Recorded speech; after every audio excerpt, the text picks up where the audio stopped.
My relationship to Aaron is I'm Aaron's aunt. I'm Aaron's aunt. And you live in Maui? And I live on the island of Maui. And Yeah. so are you the only relative here? My sister Charlene and her husband Todd flew in from the mainland, Los Angeles. And That's my nephew's mom. Mom. Yeah. My sister. So, first of all, tell us a little bit about Aaron and his involvement with YWAM. Well, Aaron decided to join YWAM a few years ago, and his passion was not necessarily the ocean, but did involve and eventually fell in love with the ocean and wanted to get his captain's license. And so he's been on YWAM ships for a couple of years now. So my understanding is on Friday night they were asked to leave the harbor in Kona because of the storm that came. And they were about 3 miles out off of the coast in front of the Four Seasons. It was approximately 5:30 in the morning, and they had radioed the Coast Guard that everything was fine and things were starting to smooth off. And evidently there was a rogue wave that broadsided the boat and capsized the boat. And the captain and a female crew member were catapulted, I understand, off the boat. And the rescue boat inflated, and there were three members of the team under on the bottom floor. They were sleeping. They had just finished their shift. And 2 males and 1 female. And I did hear the female's story this morning, and it's her story to tell, but it was pretty amazing. She managed to get off the boat along with Zach, another crew member. And Zach went back to try to find my nephew, and he couldn't. And they all managed to get on this life raft. This is probably about 6 o'clock in the morning, and they shot their flares and were found by some fishermen. And it's been an onward search for the last 3 days for my nephew Aaron, who was not on the ship. The ship has come aground in front of the Four Seasons, and for the last 2 days we've had amazing firefighters. Engine number 7 have been here around the clock, and when it was time to quit and go home, they went back on that ship to try and make sure that they uncovered as much as they could to look for my nephew. And we had a Lieutenant Pat Frayne from the United States Coast Guard who has been here ongoing and has been just a tremendous help. Has absolutely, with all the technology, able to show us where their search has began, where the ship went over and capsized, and here comes the lieutenant from the Coast Guard. But that's where we are. So they're going to be calling the search at the end of this day. And that's what I know. My sister and her husband are amazing. They're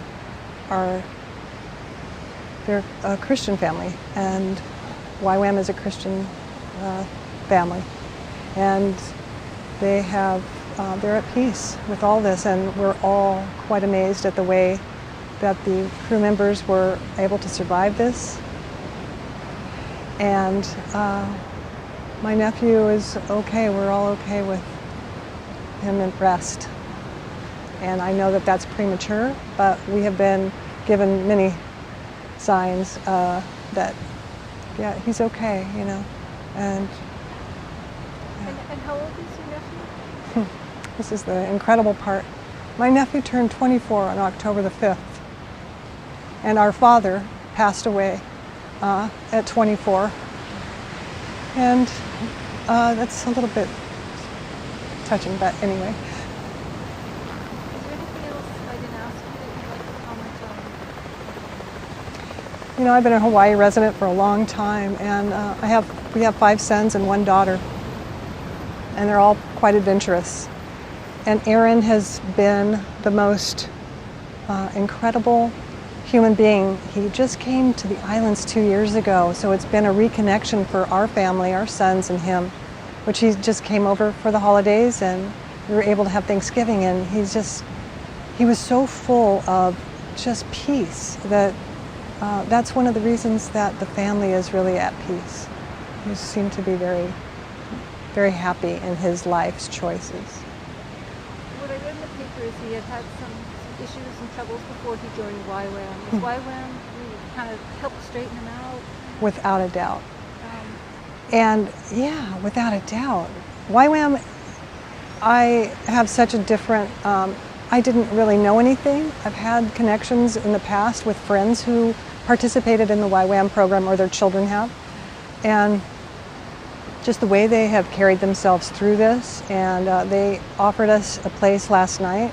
So we stayed there last night, and they provided meals for us, and just an amazing group of, well, a new ohana for me and my family. Yeah. And they've been such an inspiration to Aaron, really So unconditional. Did you have some like substance abuse issues prior to that? Aaron? Actually, Aaron did have some trouble. You know, he had a couple of challenges with alcohol, and he was on the right path, though. I mean, he's been a sober young man for a few years, and his story is quite remarkable. He came from the Southern California area and left that behind to find a new life, and he in fact did so. Have you been on many missions?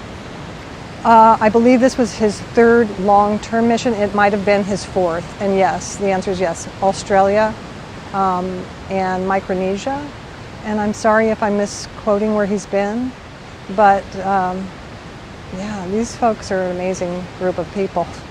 Yes, go ahead. Oh, so it just sounds like he found his vocation working with women. Yeah. Yes, and just the fact that everyone that participates in this program are young and connected and God-loving and just full of the Spirit. I mean, that was very prevalent last night, that these kids are really wanting to spread the word of Jesus Christ all over the world. So, wow. I mean, I apologize for really not knowing more about Aaron and his mission work. But I'm learning now. Yeah. Thank you.